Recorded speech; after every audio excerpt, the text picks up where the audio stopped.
Bismillahirrahmanirrahim. O Lord, increase my knowledge. Students of DPS, Assalamu alaikum. This is Iram Asghar, SS Physics. Today we are going to study Wheatstone Bridge. We will also be discussing short question number 13.6 to short question number 13.9 from the exercise. Objectives for today's lesson are: by the end of this lesson, the students shall be able to understand the circuit of Wheatstone Bridge, apply Kirchhoff's rules to this circuit, understand the balanced condition of Wheatstone Bridge, derive an equation for balanced state of Wheatstone Bridge, find an unknown resistance by the help of this circuit, learn about the applications of Wheatstone Bridge, and understand the short questions. Before starting our lesson, let us revise our previous concepts. In the previous lectures, you have read about Kirchhoff's laws, and these rules are used for solving circuit problems. Kirchhoff's first law is also called current law or junction rule. The current rule states that the sum of all the currents meeting at a point is equal to 0. We can also state it as the sum of currents flowing towards a point is equal to the sum of currents flowing away from the point. As shown by the following figure, we have two currents I1 and I4 which are flowing towards a point, while I2, I3 and I5 are moving away from the point. These can be summed up by the following equation: I1 minus I2 minus I3 plus I4 minus I5 should be equal to 0. Now we will study Kirchhoff's voltage rule or loop rule. The law states that the algebraic sum of all the voltage changes or potential drops in a circuit is equal to 0. Consider a circuit as shown in the figure. It is a complex circuit. It has two sources of EMF and two resistors R1 and R2 connected in series. We shall calculate all the voltage changes across each circuit element, across E1, R1, E2 and R2. For this purpose, we assume that the EMF of first cell is larger than the EMF of second cell. It means E1 is greater than E2. The battery E1 is responsible for the flow of current across the circuit. It would produce an anticlockwise current in the circuit, as shown by the figure. Let us now calculate all the potential changes across this circuit.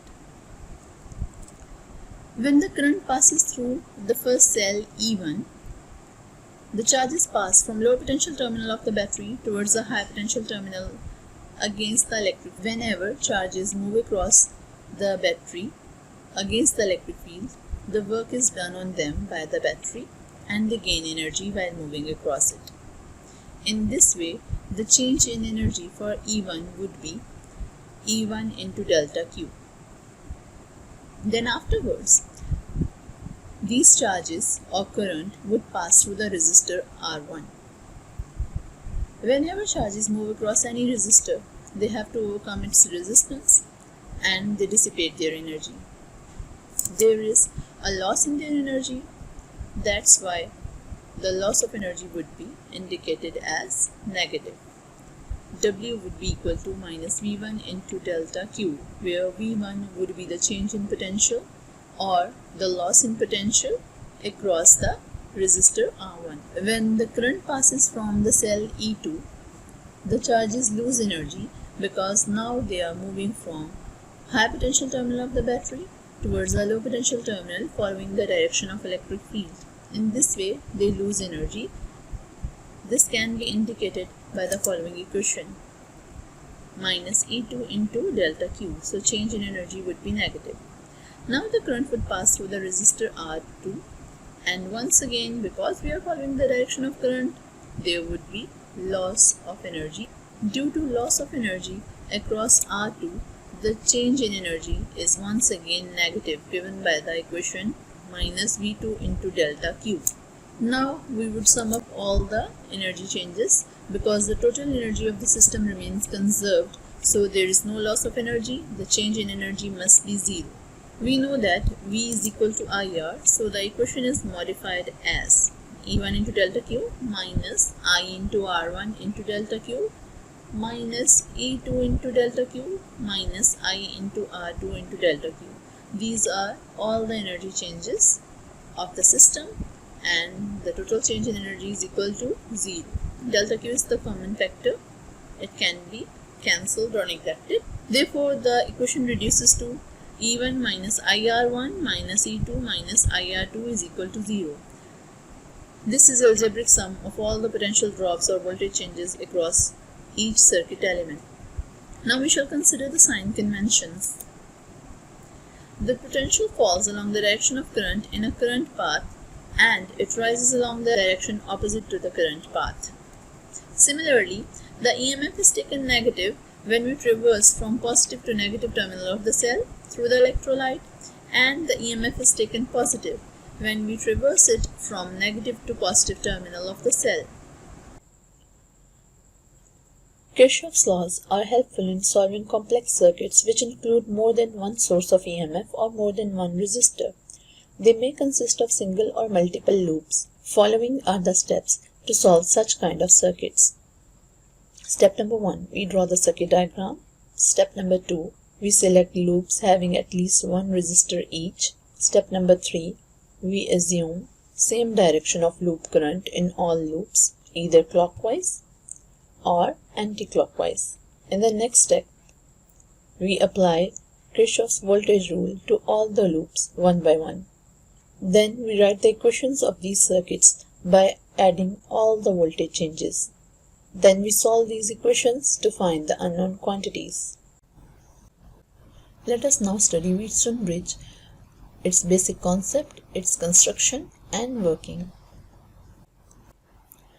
It is a specially designed circuit which was invented by Samuel Hunter Christie in 1833. It was afterwards improved and popularized by Sir Charles Wheatstone in 1843. शुरू में इसे soil के analysis और उनको compare करने के लिए इस्तेमाल किया जाता था. आजकल हम इसको इंतहाई छोटी रेजिस्टेंस को एक्यूरेटली मेजर करने के लिए इस्तेमाल करते हैं.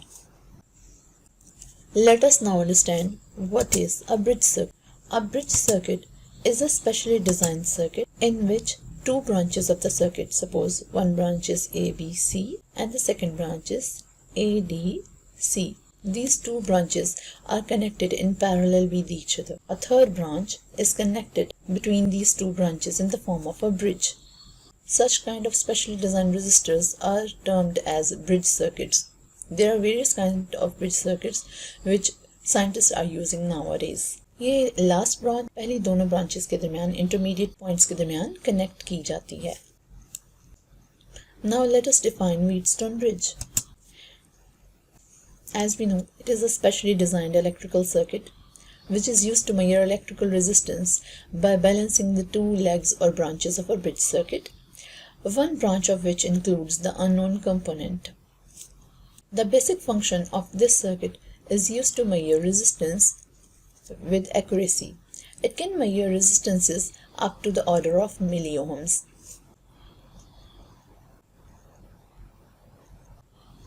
Now let us understand the construction of Wheatstone bridge. The circuit is shown in the figure. It consists of four resistors having resistances R1, R2, R3 and R4 connected in the form of a mesh. एक जाल की तरह से आपस में arranged है. इस mesh का नाम A, B, C, D, A है. एक सेंसिटिव गैल्वेनोमीटर को पॉइंट्स B और D के दरमियान कनेक्ट किया गया है. इसी तरह से पॉइंट्स A और C के दरमियान एक बैटरी को कनेक्ट किया गया है.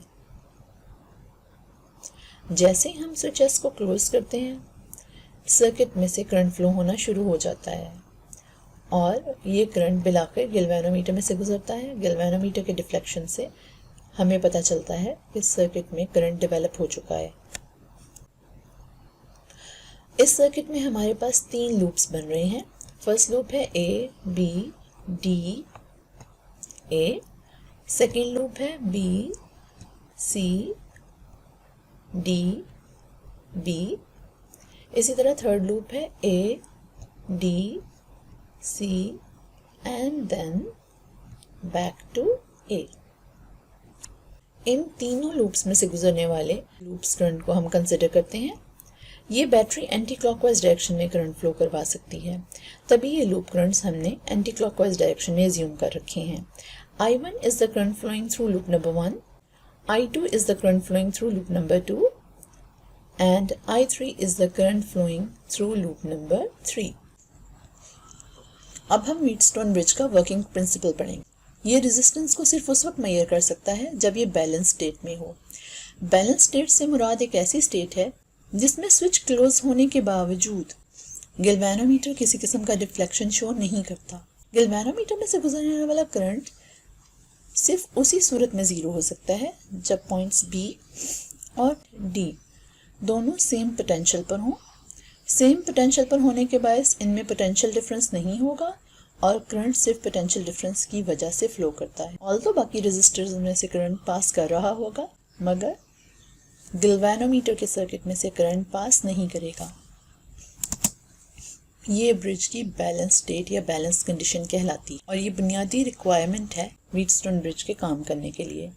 अब हम व्हीटस्टोन ब्रिज की वर्किंग को पढ़ते हैं। अगर यहाँ पे मौजूद 4 रेजिस्टर्स R1, R2, R3 और R4 में से 3 हमें मालूम हो और चौथी की जगह पे हम एक अननोन रेजिस्टेंस इंसर्ट कर दें, तो हम उस अननोन रेजिस्टेंस को कैलकुलेट कर सकते हैं जब ब्रिज बैलेंस स्टेट में होगा, यानी कि IG 0 होगा। आप R4 की जगह R3 में भी अननोन रेजिस्टेंस को इंसर्ट कर सकते हैं, यह आपकी ज़ाती चॉइस है। इस तरह से किसी भी अननोन रेजिस्टेंस को डिटरमिन किया जा सकता है। Now let us derive equations for the entire circuit so that we can find out the unknown resistance R4. For this purpose, we will apply Kirchhoff's voltage rule to different loops of the circuit. Let's start analyzing the entire circuit. Initially, हम ये समझेंगे कि bridge अभी balance नहीं है और तमाम loops जो हैं उनके लिए इक्वेशंस डेवलप करेंगे by applying Kirchhoff's voltage rule. कोई से 2 लूप्स के लिए भी कैलकुलेशन करने पर हम इक्वेशंस के जरिए से अननोन क्वांटिटी को फाइंड कर लेंगे। पहले किरचॉफ का वोल्टेज रूल लूप ABDA पर अप्लाई किया जाता है। इस लूप में हमारे पास 3 ब्रांचेस हैं।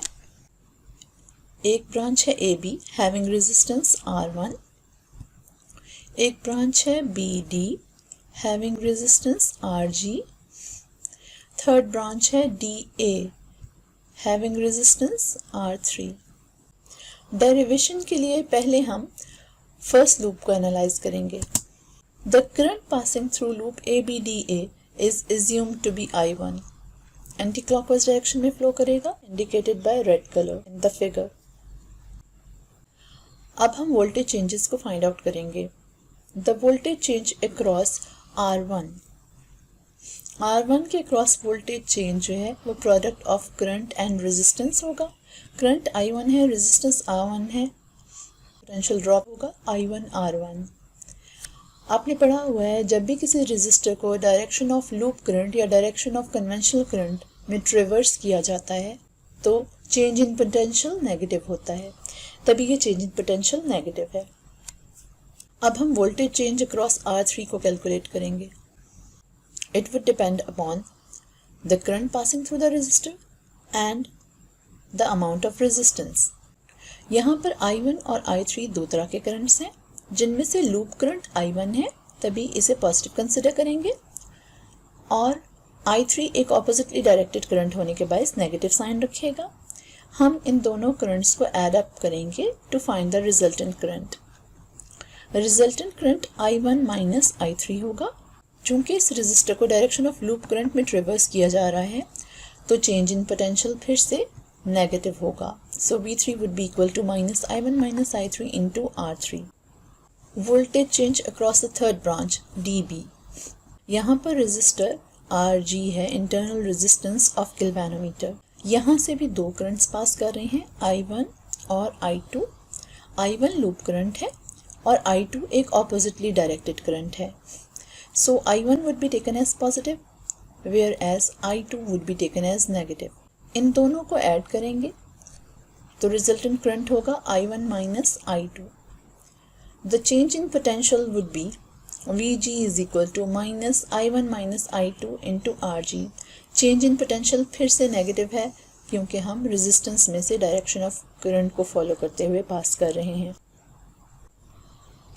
अब हम सारे वोल्टेज चेंजेस जो थे V1, V3 और Vg, जिनमें से V1 वोल्टेज अक्रॉस R1 है, V3 वोल्टेज अक्रॉस R3 है और Vg वोल्टेज अक्रॉस Rg है, इन तमाम को ऐड अप करेंगे और किरचॉफ का वोल्टेज लॉ कहता है कि इन तमाम का सम 0 होना चाहिए।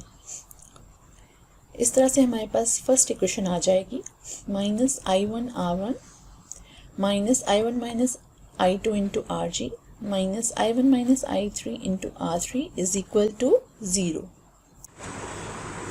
अब हम किरचॉफ के वोल्टेज रूल को सेकेंड लूप पर अप्लाई करेंगे। ये लूप है B, C, D, B। इसमें भी 3 सर्किट ब्रांचेस हैं, BC having resistance R2, CD having resistance R4 and DB having resistance RG. The current passing through this loop is termed as I2, जिसे green colour से दिखाया गया है। अब हम वोल्टेज चेंजेस को सम अप करते हैं। अक्रॉस R2 जो चेंज इन पोटेंशियल होगा वो होगा I2 R2 का प्रोडक्ट, मगर चेंज इन पोटेंशियल नेगेटिव लिया जाएगा because we are following the direction of current. इसी तरह से R4 के क्रॉस चेंज इन पोटेंशियल को कैलकुलेट करेंगे तो करंट्स का सम होगा I2 minus I3। Change in potential negative होगा once again because we are following the direction of current through the loop, और वोल्टेज चेंज होगा V4 is equal to minus I2 minus I3 into R4। Rg में से भी दो currents पास कर रहे हैं, I2 जो कि लूप करंट है और I1 जो कि एक ऑपोजिटली डायरेक्टेड करंट है। So I2 would be taken as positive, I1 would be taken as negative। इन दोनों का डिफरेंस होगा I2 माइनस I1 और रिजल्टेंट चेंज इन पोटेंशियल फिर से नेगेटिव होगा। So it would be written as Vg is equal to minus I2 minus I1 into Rg। इस तरह से हमने सर्किट की तीनों ब्रांचेस के ऊपर किरचॉफ का वोल्टेज रूल अप्लाई कर लिया है। अब हम इन तमाम वोल्टेज चेंजेस को सम अप करेंगे और 0 के इक्वल पुट कर देंगे to find our final equation. For loop BCDB the equation is minus I2 R2 minus I2 minus I3 into R4 minus I2 minus I1 into Rg is equal to 0। अगर bridge balance condition में हो तो उस सूरत में current Ig 0 होता है। Current Ig के 0 होने पर ब्रिज अरेंजमेंट ख़त्म हो जाएगा। इसी को एक और फिगर के ज़रिए से दिखाया जा सकता है। R1 और R2 आपस में सीरीज़ में कनेक्टेड हैं, इनमें से करंट I1 फ्लो कर रहा है। R3 और R4 आपस में सीरीज़ में कनेक्टेड हैं, इनमें से करंट I2 फ्लो कर रहा है। अब हम आगे बढ़ते हैं और फाइनली अननोन रेजिस्टेंस R4 को कैलकुलेट करते हैं। ब्रिज बैलेंस स्टेट में है। करंट I1 और I2 जो कि गैल्वेनोमीटर में से पास कर रहे हैं ऑपोजिटली डायरेक्टेड हैं। The current flowing through the galvanometer will be 0 if I1 minus I2 is equal to 0, और we can say that I1 is equal to I2। दोनों का मैग्नीट्यूड इक्वल होने की वजह से एक दूसरे के इफेक्ट को कैंसिल कर देंगे। इस सूरत में हम इक्वेशन नंबर 1 और 2 को रीराइट करेंगे। इक्वेशन नंबर 1 जिसकी ओरिजिनल फॉर्म स्क्रीन पर आ रही है, ये रिड्यूस होकर minus I1 R1 is equal to I1 minus I3 into R3 में बदल जाएगी। इसमें हम एक फैक्टर को राइट हैंड साइड पर भी लेकर गए हैं, यानी कि हमने I1 is equal to I2 भी अप्लाई किया है और इक्वेशन को रीअरेंज भी किया है। लाइकवाइज इक्वेशन नंबर 2 भी रिड्यूस होकर नई फॉर्म में हमारे सामने आएगी। इसकी रिड्यूस्ड और रीअरेंज्ड फॉर्म ये है, minus I1 R2 is equal to I1 minus I3 into R4। Now we'll divide equation number 3 by equation number 4. As you can see, I1 और I1 यहाँ पे कैंसिल हो जाएगा। इसी तरह I1 माइनस I3 और I1 minus I3 on the right hand side भी cancel out हो जाएगा। हमारी final equation R1 by R2 is equal to R3 by R4 है। इसका मतलब है जब भी क्वेश्चन नंबर 5 सेटिस्फाई होगी, गैल्वेनोमीटर किसी किस्म का डिफ्लेक्शन जाहिर नहीं करेगा। कंक्लूजन, अगर हम रेजिस्टेंसेस R1, R2, R3 को अपनी मर्ज़ी से एडजस्टेबल वैल्यूज़ के मुताबिक कनेक्ट करें और फोर्थ रेजिस्टेंस R4 को अननोन रखें, यानी कि कोई भी तार लगा दें जिसकी रेजिस्टेंस हमें मालूम ना हो, तो R1, R2, R3 को एडजस्ट करने के बाद गैल्वेनोमीटर डिफ्लेक्शन शो नहीं करेगा और cross multiplication of equation number 5 के ज़रिए से हम अननोन रेजिस्टेंस R4, जिसे X भी कहा जा सकता है, इसको कैलकुलेट करेंगे through the formula R2 into R3 divided by R1. With the help of above equation, we can select any resistance as unknown resistance and find it by adjusting the remaining three known resistances through the following formulae. For example, if we want to find out R1, this formula can be used for the purpose. अगर R2 find करना चाहते हैं तो उसकी जगह पे non resistance put कर देंगे और इस फॉर्मूला के ज़रिए से कैलकुलेशन कर लेंगे। इसी तरह R3 में अगर अननोन रेजिस्टेंस रखी जाए तो ये फॉर्मूला होगा। R4 के लिए फॉर्मूला इस शक्ल का होगा। व्हीटस्टोन ब्रिज बुनियादी तौर पर स्मॉलर रेजिस्टेंसेस फाइंड करने के लिए इस्तेमाल होता है। इसकी कुछ मॉडिफिकेशंस आपको दिखाई गई हैं। कैरी फॉस्टर ब्रिज जो स्मॉल रेजिस्टेंसेस को मेजर करता है, कैल्विन ब्रिज जो 4 टर्मिनल स्मॉल रेजिस्टेंसेस को मेजर करता है, मैक्सवेल ब्रिज और वेन ब्रिज ये रिएक्टिव कंपोनेंट्स को मेजर करने के लिए इस्तेमाल होते हैं। पोस्ट ऑफिस बॉक्स ये भी अननोन रेजिस्टेंस की कैलकुलेशन के लिए इस्तेमाल होता है। पोटेंशियोमीटर ये भी अननोन रेजिस्टेंस या EMF को मेजर करने के लिए इस्तेमाल होता है। स्लाइड वायर ब्रिज, इसके ज़रिए से भी अननोन रेजिस्टेंस को डिटर्मिन किया जाता है। आजकल हम व्हीटस्टोन ब्रिज को सेंसर्स के तौर पे भी इस्तेमाल कर रहे हैं। हम अगर इसके साथ किसी भी किस्म के ऑपरेशनल एम्पलीफायर कनेक्ट कर दें तो नतीजे के तौर पे हम मुख्तलिफ पैरामीटर्स जैसे टेम्परेचर, स्ट्रेन, लाइट वगैरह कैलकुलेट कर सकते हैं। इसका मतलब है it can function as a sensor as well. Now let us study our short questions and try to find their answers. Short question number 13.6. Is the filament resistance lower or higher in a 500 watt 220 volts bulb than in a 100 watt 220 volts light bulb? इस question में आपसे कहा जा रहा है कि अगर आपके पास दो बल्ब मौजूद हों और दोनों को ही आपने 220 वोल्ट्स वोल्टेज के साथ अटैच कर रखा है, तो उस वक्त किस बल्ब की रेजिस्टेंस ज़्यादा होगी, 500 वॉट के बल्ब की या 100 वॉट के बल्ब की? The resistance of the filament of a 100 watt bulb should be higher than a 500 watt bulb if both are operating with a voltage of 220 volts because we know that P is equal to V square by R. Rearranging the equation we get R is equal to V square by P. In this case, the voltage for both the bulbs is same, so V would be a constant factor. Thus, R becomes inversely proportional to P, where R is the resistance and P is the power. It means that if we decrease the power, the resistance increases. This shows that the bulb with lesser power has more resistance. There is another method for the solution of the same short question. It is similar to a numerical. Once again, the resistance of the filament of a 100 watt bulb is higher than the 500 watt bulb if both are operating with a voltage of 220 volts because we know that the power of first bulb is 500 watt and it is operated by a voltage of 220 volts. The resistance of bulb is to be determined. Power of second bulb is 100 watt. Its voltage is 220 volts and the resistance is to be determined. But we know that V1 and V2 are similar. In general, we can write it as V. R1 is equal to V square by P1.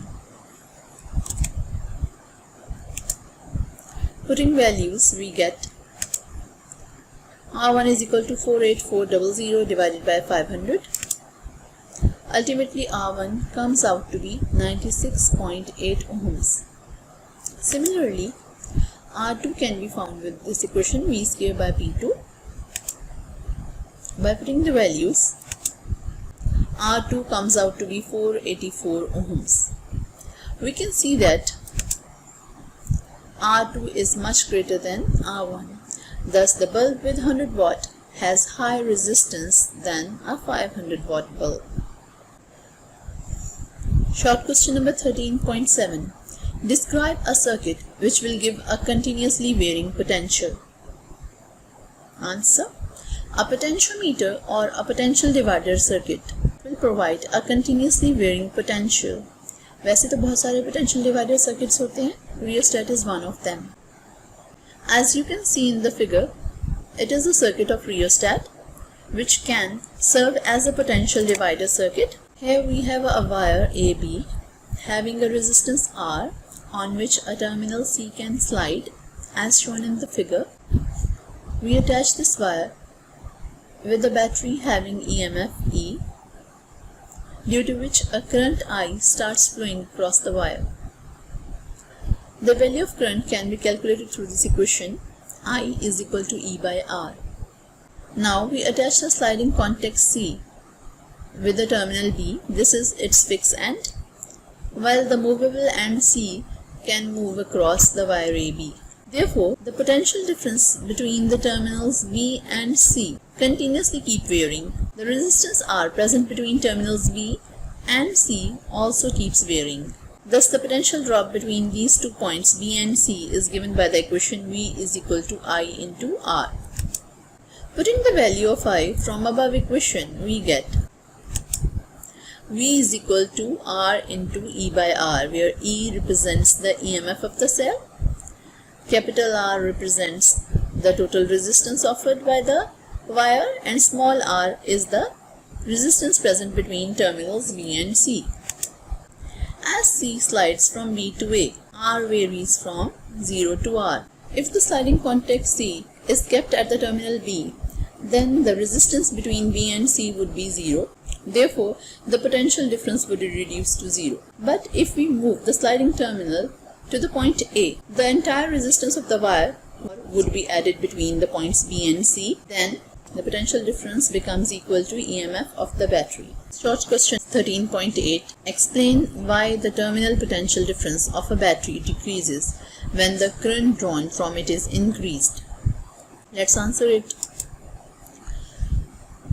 हमने terminal potential difference की equation पढ़ रखी है, which is Vt is equal to E minus IR, where E is the EMF of the battery,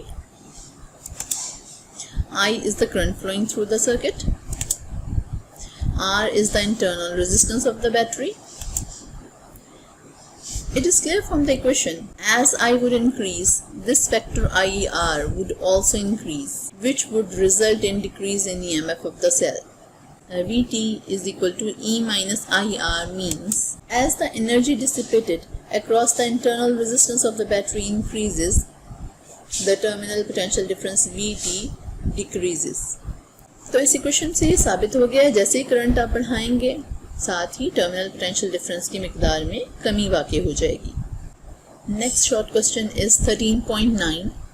what is Wheatstone bridge? How can it be used to determine an unknown resistance? Wheatstone bridge is an electrical circuit which is used to determine an unknown resistance of a wire. इस circuit में हम diamond की shape में 4 resistors को arrange करते हैं जिनकी resistances R1, R2, R3 और R4 होती हैं. पॉइंट्स A और C के दरमियान एक बैटरी अटैच की जाती है. इसी तरह से पॉइंट्स B और D इनके दरमियान एक गैल्वेनोमीटर अटैच किया जाता है. जब ब्रिज बैलेंस स्टेट में होता है, यानी कि गैल्वेनोमीटर में से कोई करंट पास नहीं करता, उस सूरत में हम अननोन रेजिस्टेंस को फाइंड आउट करने के लिए इस इक्वेशन को इस्तेमाल कर सकते हैं. इसका मतलब है कि इन दोनों रेजिस्टर्स R1 और R2 की जो रेशियोज हैं वो R3 और R4 की रेशियोज के बराबर होंगी. अगर आप इनमें से किसी भी रेजिस्टर के क्रॉस एक अननोन रेजिस्टेंस रख दें और बाकी तमाम तीनों रेजिस्टेंसेस आपको मालूम हों, तो उस सूरत में आप उस अननोन रेजिस्टेंस को फाइंड कर सकते हैं। यहाँ पे हमने R4 को as unknown resistance X select की। We know the values of R1, R2 and R3, then by the help of this equation we can find out the unknown resistance R4 called X. The assessment for today's lesson is, after learning the article, you should define Wheatstone bridge. You should be able to draw the circuit diagram of Wheatstone bridge. This is an important long question. How can you determine an unknown resistance with the help of a Wheatstone bridge? You should be able to answer the short questions as well.